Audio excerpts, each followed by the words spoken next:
Hey, this is Malika of Evanston Live TV, and we have with us today Alderperson, Councilman, don't know what to call you guys these days, Alderman Devon Reid of the 8th Ward of Evanston.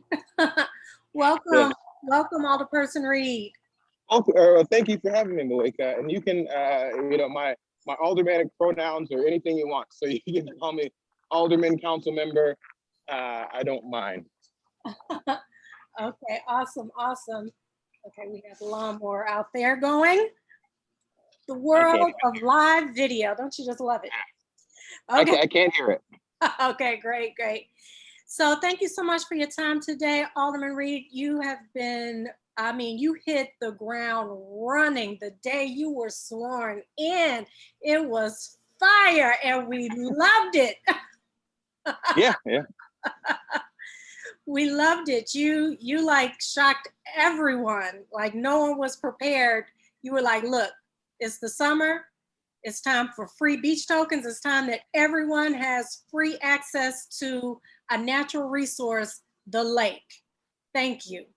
Yeah, well, I would hope that nobody be shocked because I thought it was right on target with the kind of stuff that I've been fighting for. So don't be shocked by anything I do because we've got a lot of big plans to really try to make push this city forward and truly make it the most livable city in America and dare I say the world. So it's the goal. Yes, well, we thank you for fighting for that.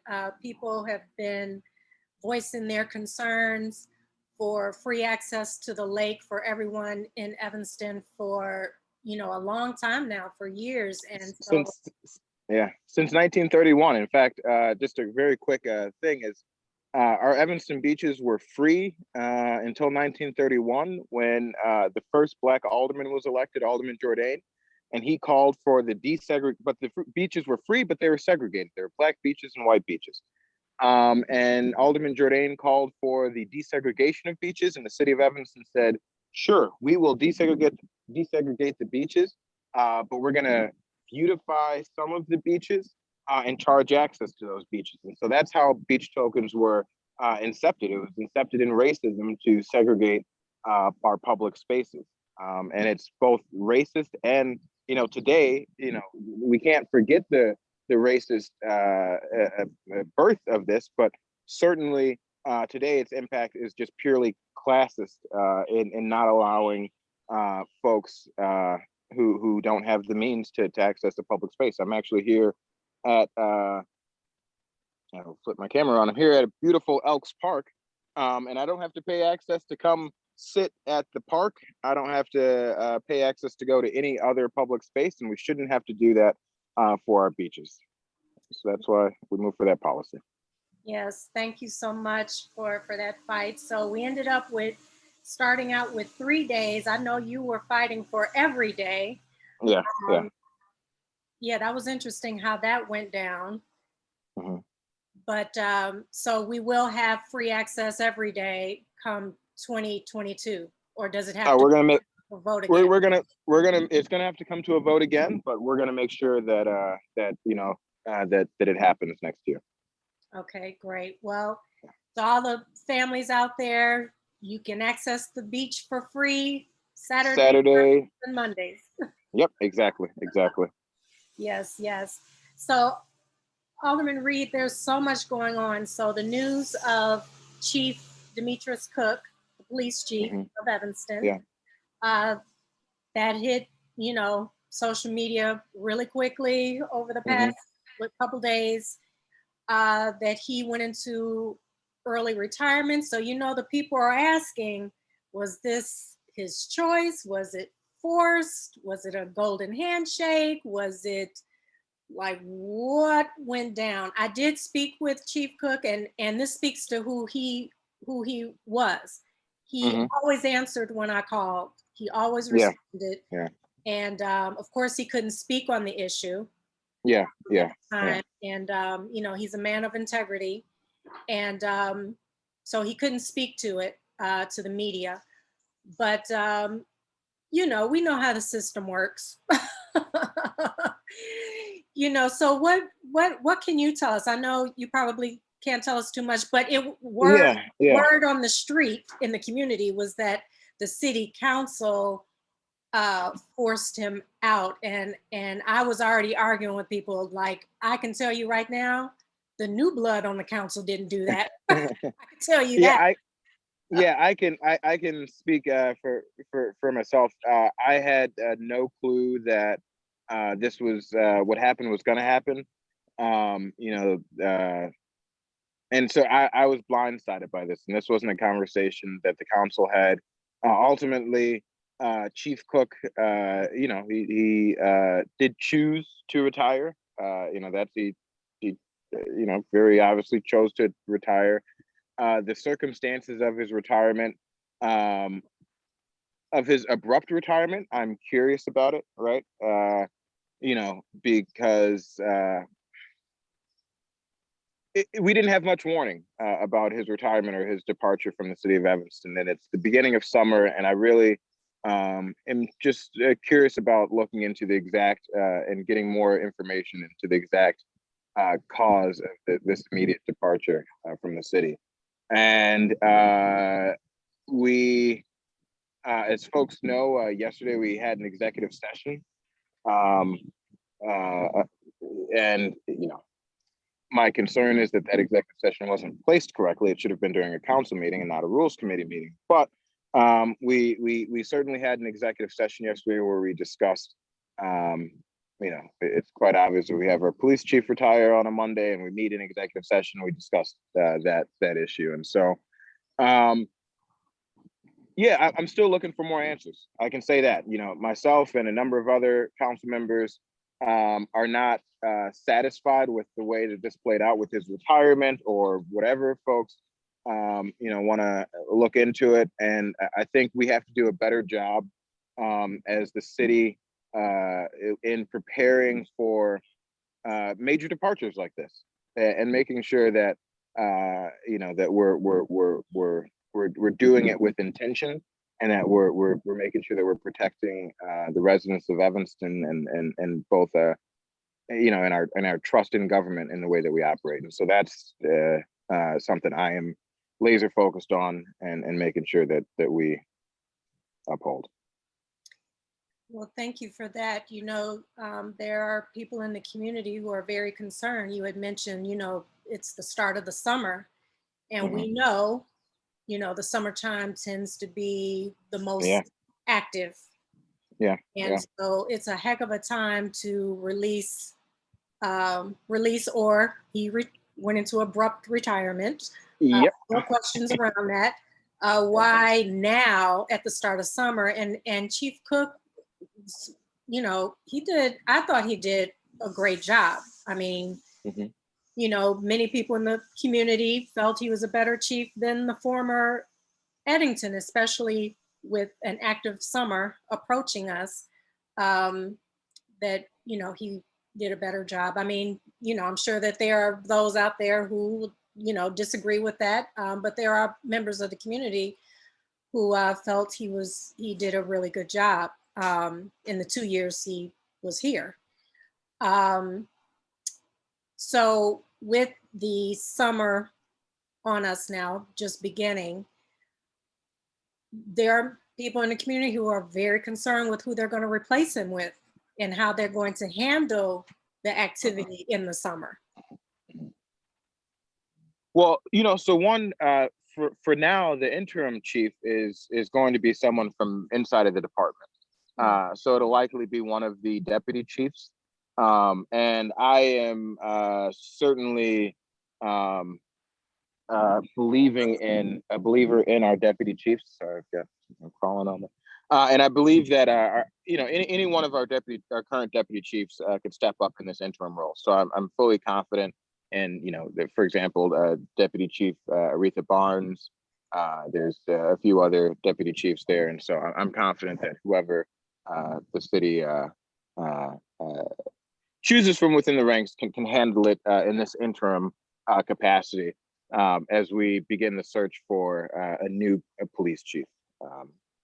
Yes, Deputy Barnes. I mean, there were many people who were pushing for her when Cook was in consideration for chief of police. Yeah, So yeah. she would be a great interim. Would she be our first Black woman interim? Would she be the first? Yeah, I think she'd be the first woman, and certainly first woman of color police chief. I can't imagine us having a woman of color nor a woman previously. Yeah, well, that'll be interesting. And Devon, you also brought your first night sworn in was the hero pay. I keep calling it hazard pay, but the hero pay, where you were really trying to look out for the employees of big box chain stores here in Evanston, you know, to make sure that they get that temporary pay increase during such this crazy time that we're in of the pandemic. And I'm going to say it, I was shocked that you had opposition to it. I was shocked. Well, that one I was more shocked about the beach that there's opposition to that, especially as the second vote came up. But the first one, you know, we've got folks. I don't know if folks forget that they're people and not corporations, but we have some folks on our dais who look out for corporations like it's their you know, their pet dog. You know, I think we really have to move away from this you know, idea that these large multi-million-dollar, in some cases billion-dollar corporations, you know, need any more advocates. The world has you know, been crafted for them to extract as much profit and out of you know, low-wage workers and our residents as possible. And so I think it's only right that, you know, we take a stand and stick up for these workers who, you know, the big box retailers such as Kroger, for example, which owns Food for Less here in Evanston. Kroger saw record profits during the pandemic, record-breaking profits for the company during the pandemic. And what did they do?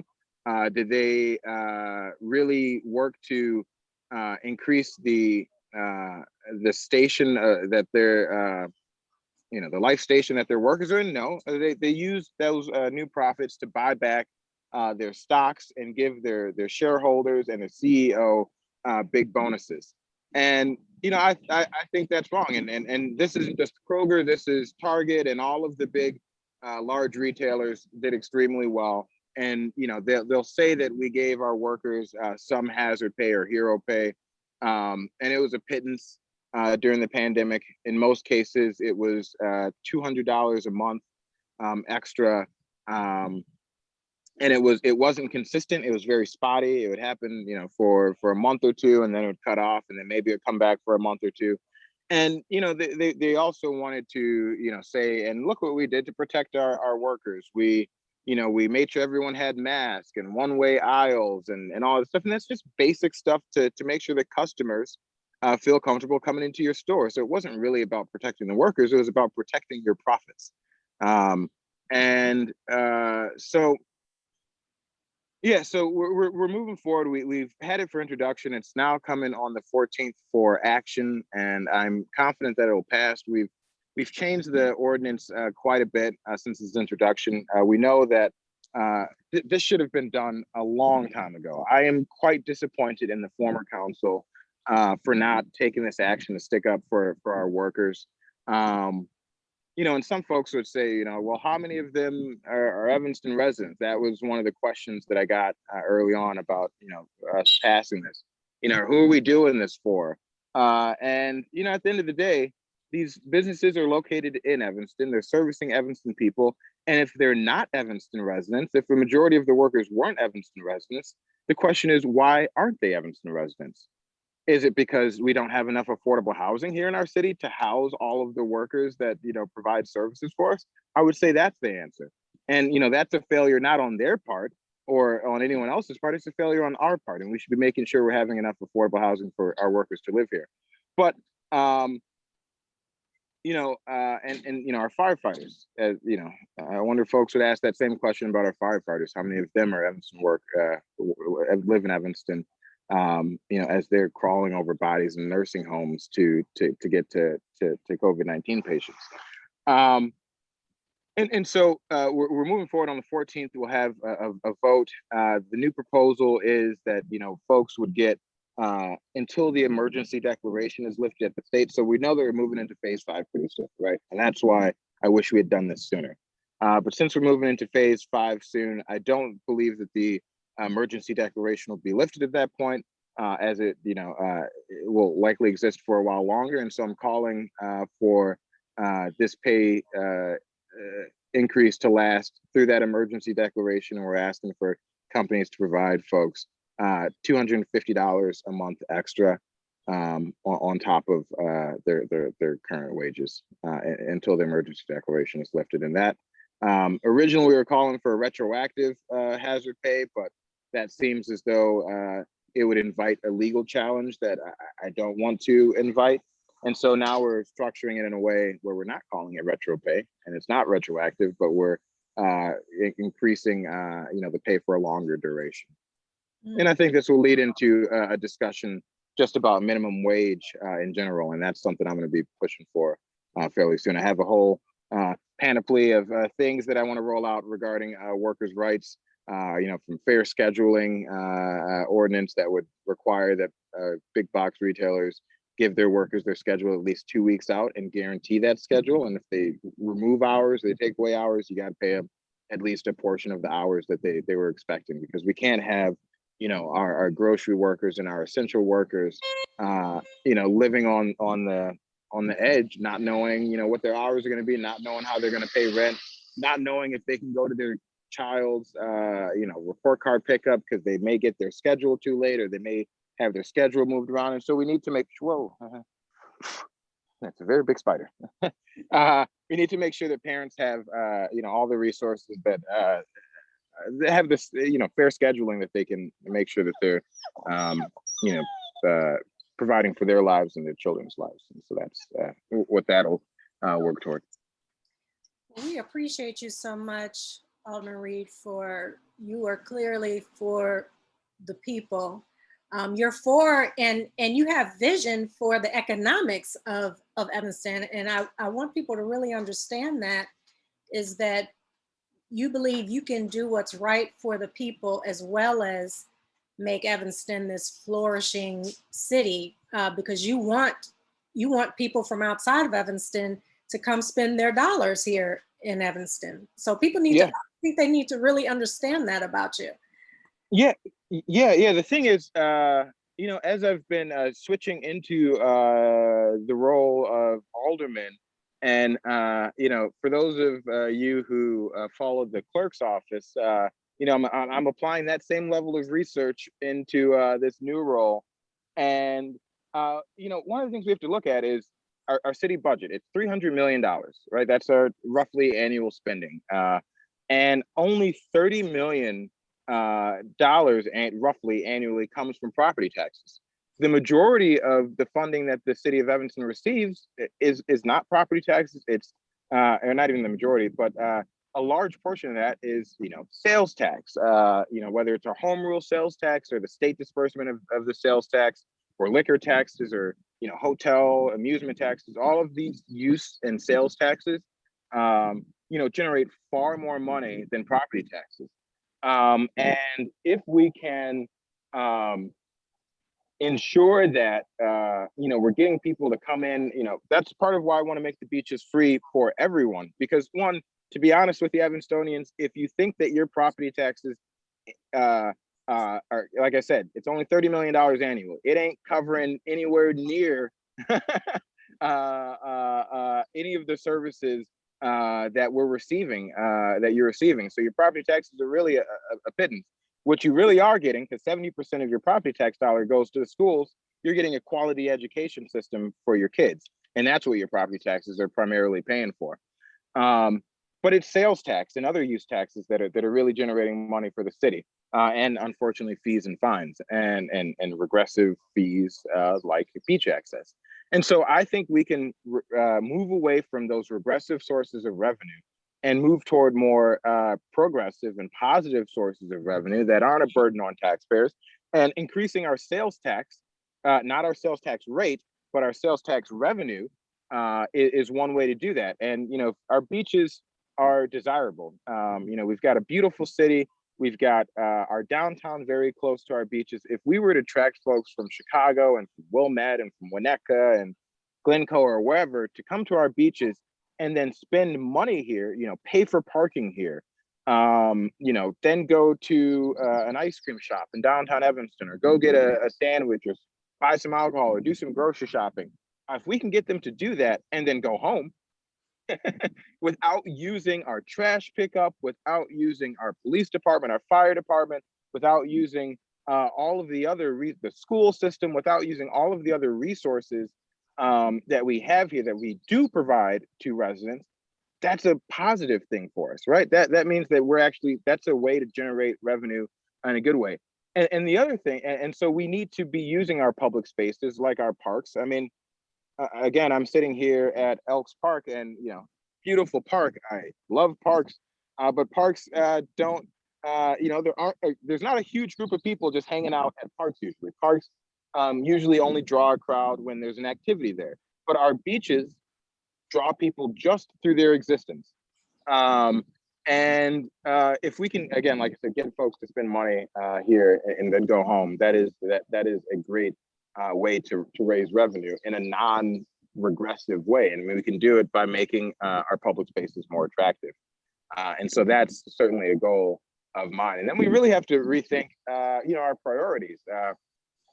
You know, parking, you know, this idea, we subsidize, you know, and I'm going to be blunt here, we kind of subsidize laziness. You know, we've come to expect that we can park in front of every place that we want to go. And people start getting furious if there's not a parking spot in the place that they want to go.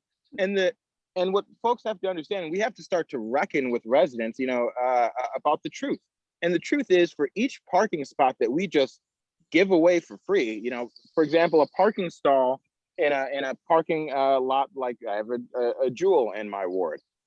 Each of those parking stalls costs $10,000 of lost economic opportunity and of actual expense to maintain it over the life of that lot, every time you need to repave it. And so that's $10,000 there. And if you talk about a covered stall, like a garage, each of those stalls install an individual place where your car parks. Each of those individual stalls costs $25,000. $25,000, you know, and that means that we're missing out on affordable housing. We're missing out on being able to provide other resources to our residents, because we're subsidizing parking, and we're subsidizing this idea that came along, you know, 100 years ago, when the automobile was the new hot thing, that everybody has to have a car, and you got to be able to pull that car up everywhere. And so we're losing so much economic opportunity with parking. We're losing, you know, we got to rethink our services. The idea that we have trash pickup, that, you know, we have a garbage man that comes to every single house to personally pick up your trash and take your trash, you know, to the dump is, you know, it's a good service. But is it worth not providing affordable housing, or not providing alternative responses to policing? And you know, and other countries do this. So in Norway, that's not a slum country, right? President, the former guy, wouldn't have called it an S-hole country. Norway is doing pretty well by all measures. You know, standard of life, you know, resident happiness, all that stuff.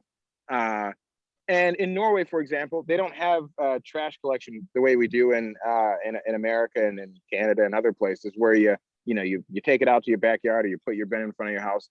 In fact, they have centralized trash collection depots, essentially, in every neighborhood, where it kind of looks like a mailbox almost, and you put your trash in, and it goes underground, and it gets compressed there, and then they come to these pickup spots, which are in every neighborhood. You know, you don't have to go far. It's within a block or so, within a block or two of where you live, and you dump your trash there. And one, it cuts down on rats, right? Because if you got these trash cans out behind every single house, that's a smorgasbord for the rats. Right. And raccoons and all of that. Raccoons don't bother me as much. They're kind of but the rats and the raccoons. And we need to make sure that we're collecting trash in a smart way that helps us deal with the vector issue with the rats in a way that helps us be financially solvent.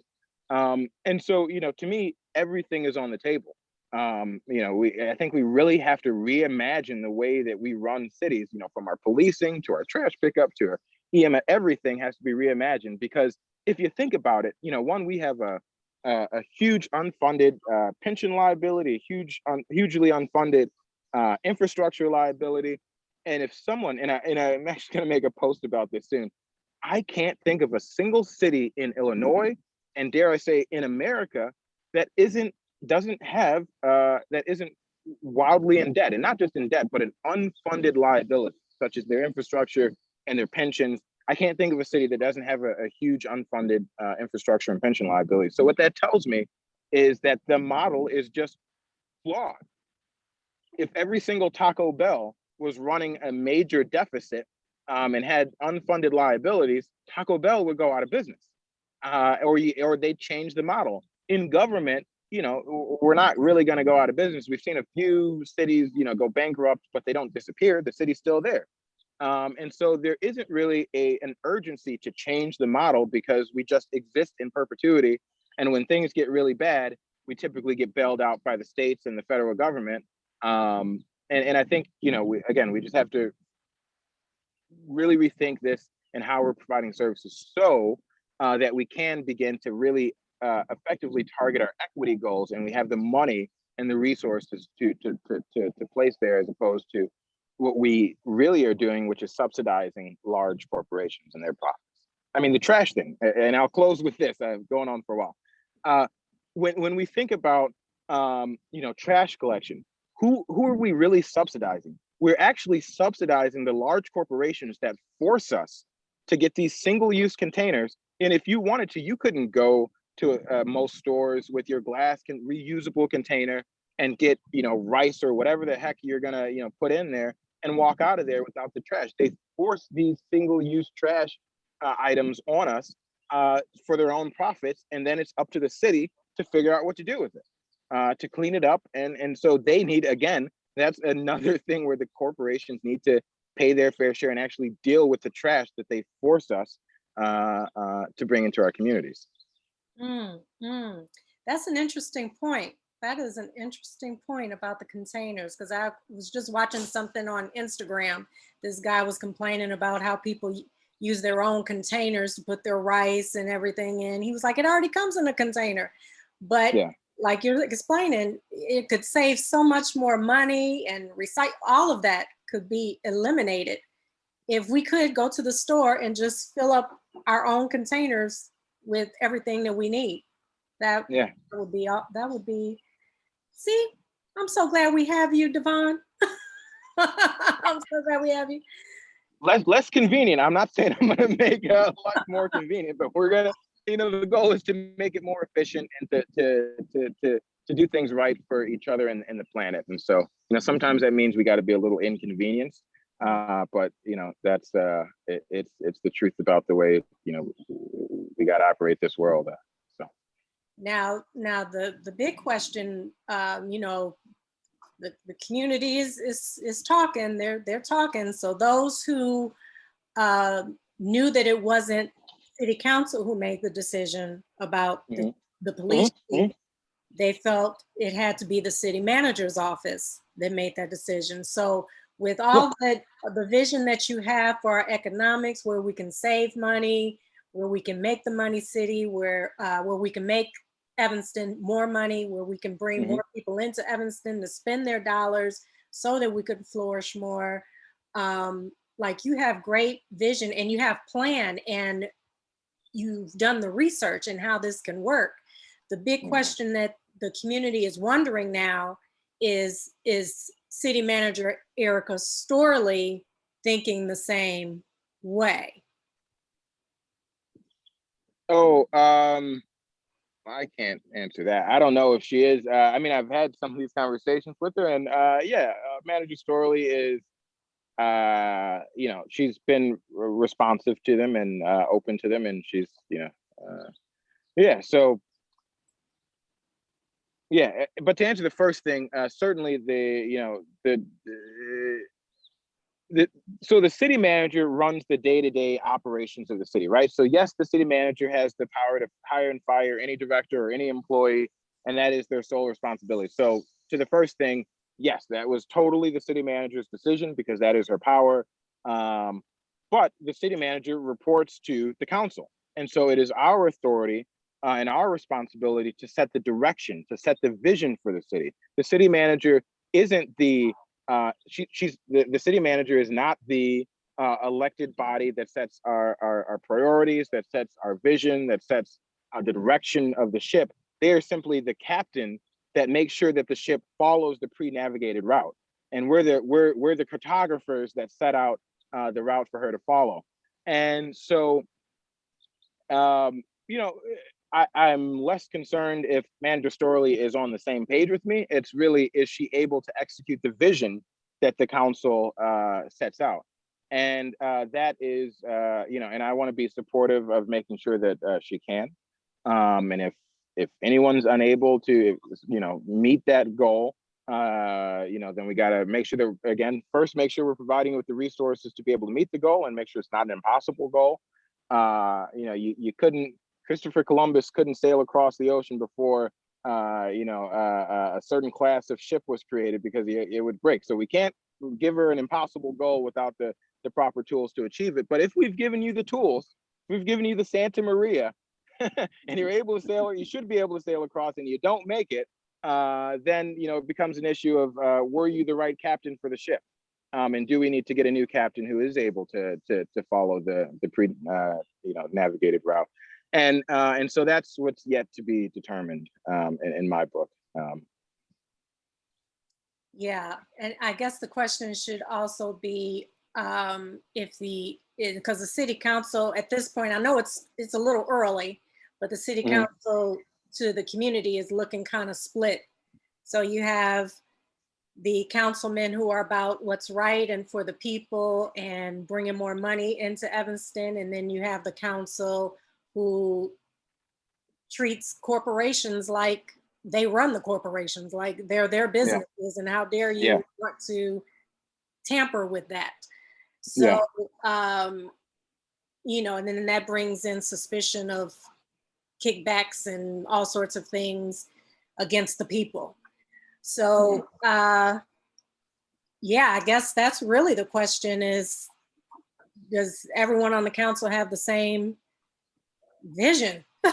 No, and I, you know, I don't expect everyone. You know, I'm, you know, someone asked me the other day about the beach token issue. You know, was I disappointed that we only got 3 days, or was I down about it? And I mean, yes, I was disappointed. Yes, you know, wanted, you know, to get the full, you know, not just the crumbs, but the full cookie, as I've said before. But also I realized, you know, none of us are, you know, I didn't run to be the dictator of Evanston or the czar of Evanston, and none of us did. And so I think it's good that we have different perspectives. I think the thing that needs to happen is that we all have open minds and we're willing to look at the research, look at the data, and hear each other out to move forward. I mean, I think every person on that dais has some great ideas and has some good insight. And I don't think there's a monopoly on you know, intelligence or brilliance or good ideas on the council. So I don't think we need to all agree, but I think we just all need to be on the same page that the ultimate goal is to do what is best for our planet and for our people. And if we can get on that page, I think everything else will sort itself out. Yes, yes. And that's why so many people voted for you, Councilman Reid. Yes, yes. Transparency, you look out for the people, you know what's right, and you have vision for Evanston just becoming, you know, a first-class, world-class city in the state and the country. So we thank you for continuing the work. You were doing the work prior to becoming city clerk. You did the work under so much pressure. You did the work as city clerk, and now you are taking things to a whole nother level as Alderperson Devon Reid of the 8th Ward of Evanston. So we thank you. I know you got to get going. I promise to keep you for 30 minutes, but you know, Yes. one of those people I love to talk to, Devon, because I always learn something new from you. And I love how your mind works. You have such vision, and you do the research to make sure that that vision can actually become a reality. Yeah, yeah. Well, looking forward to talking to you again soon. You know, I'd really love to talk to you again soon. I have a few other you know, big things that we're going to be rolling out soon. One that we've already a proposal that's going to start moving forward, which is you know, to make up money for the beach tokens next year. We've got food trucks that are likely going to start operating on the lakefront this year. We had human services last night, and it seems like there was consensus to move forward with allowing food trucks. We want to have a private access cutoff fees, which are, you know, the state of Illinois and the city of Evanston owns our entire lakefront, but the public does not have access to that entire lakefront. We know that many private residences cut off access to what is public beach land, and those folks actually, in some cases, I've done some research on this, and what I found is that, for example, there's some, you know, there's a huge, one of our largest parcels of land, residential parcels, right along the lakefront on Sheridan Road, near Lighthouse Beach. For example, there's a house there, huge square footage. I think it's around I think it may be 40,000 square feet, 30 some odd thousand square feet of land, very, very, very large parcel. And this person pays $1.50 per square foot in property taxes. While there are single family homes in my ward, which are modest, and they pay over $2 per square foot in property taxes. And so we're saying that the guy who lives on the lakefront and has a huge, huge yard, you know, mansion and everything, they're paying less per square foot in property taxes than some of my residents. No way, no way. And so, and especially when they're cutting off access to the lakefront. And so I've already proposed that we have fees that are assessed on all of those properties along the lakefront that cut off access to the beach to help us generate money for the city and to cover you know, beach access. And there's studies that I won't get into now about the other effects of cutting off that access and how it tampers wealth throughout the community. And then lastly, the last two things that haven't been introduced yet, and I'd love to have conversations about this and see where the community is on this, is I plan on introducing pretty soon the decriminalization of all drugs. I think we need to end the war on drugs now. We have seen that it has not worked with marijuana. We need to understand that folks who are addicted to some of the harder drugs like heroin and cocaine and meth or whatever, that those people need mental health services, not to be arrested. And then for certain other drugs, you know, such as psilocybin, which is mushrooms, and LSD, those drugs, there are plenty of studies that show that there are actual benefits to using those drugs. And so should we make psilocybin not only decriminalized, but legal for use? And so, you know, that's something we're moving forward, that I'm going to be moving forward on soon, as well as looking at R1 zoning. We know that our reparations program is based on the exclusionary practice of zoning. So if we know that zoning was implemented as a tool of racism, and we know that we're saying we're committed to undoing this because we want to, you know, give people, you know, reparations, why the hell would we keep that zoning code? Why would we not look at that and think, all right, well, this caused this huge issue and it's racist. Let's rethink how we're doing this fundamentally. And so, you know, same thing there. You know, so I'm going to be introducing a measure to allow for multifamily dwellings in every zoning classification. So R1 zoning will no longer only allow for these large single family homes with huge setbacks that decrease affordability in our city and increase exclusivity across, you know, areas like the 6th and 7th ward. And so those are the two things that we're going to be that I'm going to be introducing next. And so would love to talk about it in detail at some point. Yes, you have to come back and talk about that. And I'm glad you brought up definitely the lakefront situation, because I walk my miles and I see those big houses and they cut the public off from having access. I'm like, you don't own the water, you don't own the beach. Like, we should be able to have access right there. And yes, and I didn't know that they were paying lower taxes. They should be paying the most per square foot. They're blocking us from the lake. Yep. Wow. Oh, please keep doing research. Please. I just knew in my mind, I was like, wow, they must be paying some serious property tax that they can close, gate off the lake for their backyard, their own private beach.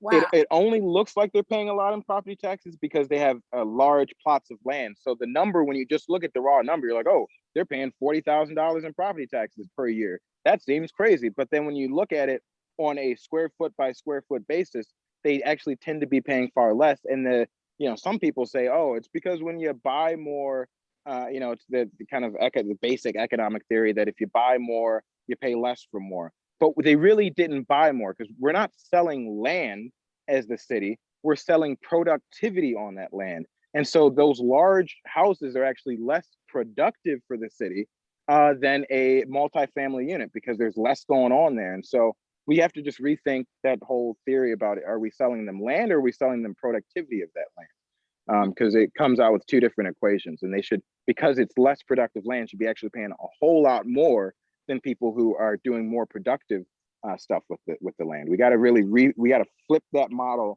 completely on its head. So. Oh yes, we definitely got to bring you back. Everything that you mentioned with legalizing drugs, that yes, those people need more mental help than being locked up. That makes total sense. And the zoning, reparations. Yes, you have to come back. All right. Alderman Reid. Certainly, All right. All right. Talk to you soon. Right. Thank you so much, Alderman Reid. Thank you. Bye. All right. This is Malika, Evanston Live TV. That was Alderperson Devon Reid of the 8th Ward and of Evanston. You all, he's making some changes, making some moves. He's got vision for this city, and we're going to stay engaged and make sure that we support him, and just making sure that Evanston is this flourishing city that we are, but could definitely do more. Evanston is a beautiful city, but we do have our issues, and I think we have a great new council that's going to tackle quite a bit. So the community is excited. So you all please stay engaged, stay tuned, and we're going to have more information right here on Evanston Live TV.